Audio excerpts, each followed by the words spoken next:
From fashion to fortune, how the Birkin became the richest bag in history. It's not made of gold, it doesn't have diamonds, it can't fly, and it doesn't have a smart chip. And yet, this one handbag has outperformed the stock market, gold, and even real estate. We're talking about the Hermès Birkin, a luxury fashion item so rare and valuable. It's often described as a better investment than any bank can offer. What started as a practical accessory for a British actress is now a global symbol of power, exclusivity, and wealth. But how did this simple leather bag become an asset class of its own? From red carpets to private vaults, the Birkin bag isn't just fashion, it's finance. And in this video, we're unpacking how it quietly became the richest bag in history. Fashion trends come and go.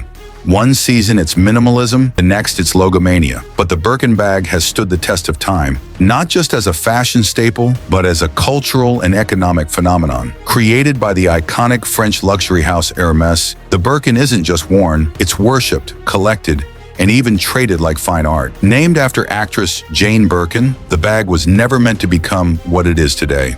It started as a practical solution for a woman who wanted a handbag that could hold everything, stylish but functional. But thanks to limited supply, elite craftsmanship, and a masterclass in branding, the Birkin has become one of the most valuable and mysterious objects in the world of luxury. In this video, we're diving into the full journey of the Birkin bag, from its creation story and manufacturing secrets to the economics of scarcity, celebrity obsession, resale market, and why billionaires are investing in them over stocks. So whether you're a fashion lover, a business mind, or someone fascinated by how luxury works behind the scenes, you're about to discover why the Birkin isn't just a bag, it's a billion-dollar phenomenon.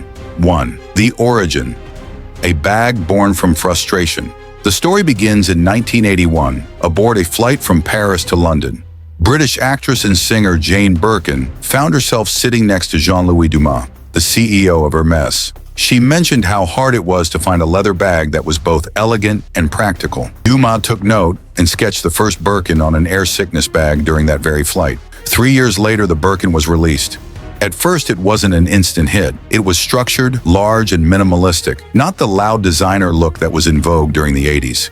But it had something few bags did: timeless appeal, superior quality, and exclusivity. Hermès didn't mass produce it, they didn't advertise it, they let word of mouth and elite access do the talking. Each Birkin is handmade in France by skilled artisans who train for years. One bag can take up to 48 hours to craft, and no two are exactly alike. The stitching, leather selection, and quality control are obsessive.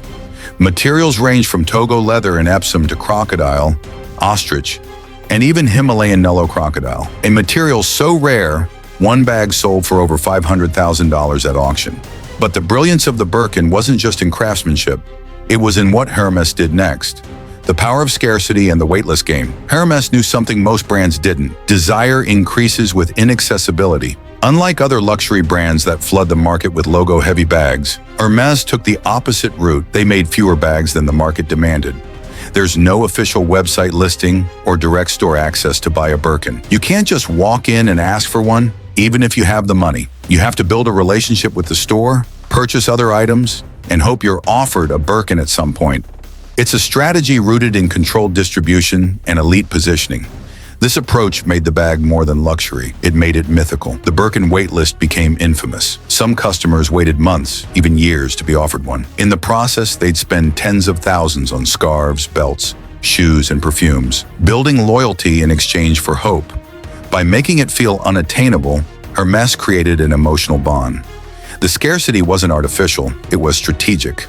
They limited supply, created store hierarchies, and built the idea that owning a Birkin was a privilege, not a transaction. This gave the bag something that no other fashion accessory could offer: status plus story. And soon, everyone from Hollywood stars to royalty wanted in. Celebrity influence and cultural obsession. From Victoria Beckham to Kim Kardashian, Cardi B to Lady Gaga, the Birkin became a red carpet and Instagram regular. Celebrities didn't just carry them, they collected them. Some stars own entire closets full of Birkins, each valued in 6 figures. But celebrity ownership didn't just drive desirability, it validated it. When fans saw their favorite stars toting Birkins to dinner or fashion week, it wasn't just about style, it was about power and prestige. TV shows and pop culture references exploded. Sex and the City, Gossip Girl, And even Drake's lyrics turned the Birkin into a household name. It became the ultimate flex, a quiet way of saying, "I've made it." What's different about Birkin's rise through celebrity culture is that it never felt commercial. Hermès didn't pay these stars. There were no official brand partnerships or PR kits. It was organic hype, and that's exactly what made it unstoppable. Soon, collectors weren't just women. Men, investors, and even museums began to see the Birkin as more than a bag. It became a cultural icon, backed by celebrity value, media buzz, and the myth of scarcity. Fourth resale market, the bag that beats Wall Street. One of the most surprising chapters in the Birkin story is its transformation from a fashion item to a financial asset.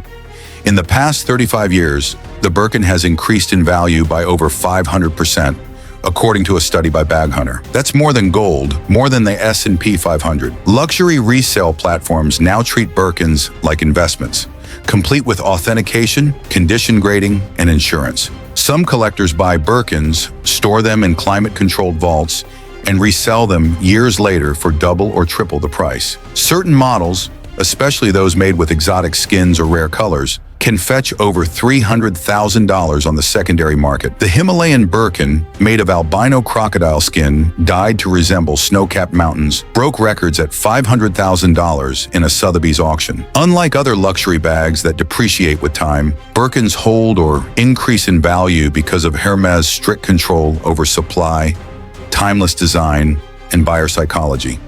It's not fashion, it's finance. People aren't just buying Birkins to carry. They're buying them to invest, store wealth, and diversify portfolios, especially in uncertain economic times. That's how a simple leather bag became a multi-million-dollar asset class. 5. Craftsmanship, customization, and legacy. Every Birkin is a masterpiece. Hermès artisans spend years training to reach the level where they're allowed to make one. Each bag is hand-cut, hand-stitched, and hand-finished, and every detail is checked dozens of times. Clients can customize the size, leather, hardware, lining, and color combinations. The result? No two Birkins are truly alike. Each one tells a different story. Sizes range from the petite 25-centimeter Birkin to the larger 40-centimeter version. Hardware includes palladium, gold, rose gold, and even diamond-encrusted locks. Customers can request initials, contrasting interiors, and even matching luggage sets. Hermès also offers spa services for aging Birkins. These restoration services extend the bag's life indefinitely, making it a generational piece passed down as heirlooms. This obsession with craftsmanship and longevity is what separates Hermès from other brands. They don't chase trends, they chase perfection. That's why owning a Birkin isn't just about fashion, it's about legacy. And for many, it's the most meaningful luxury item they'll ever own. The Birkin bag began as a practical solution. Today, it's a cultural icon, a luxury standard, and a financial powerhouse. It lives at the intersection of art, fashion, and economics. Proof that value isn't just created by rarity, but by story, emotion, and discipline.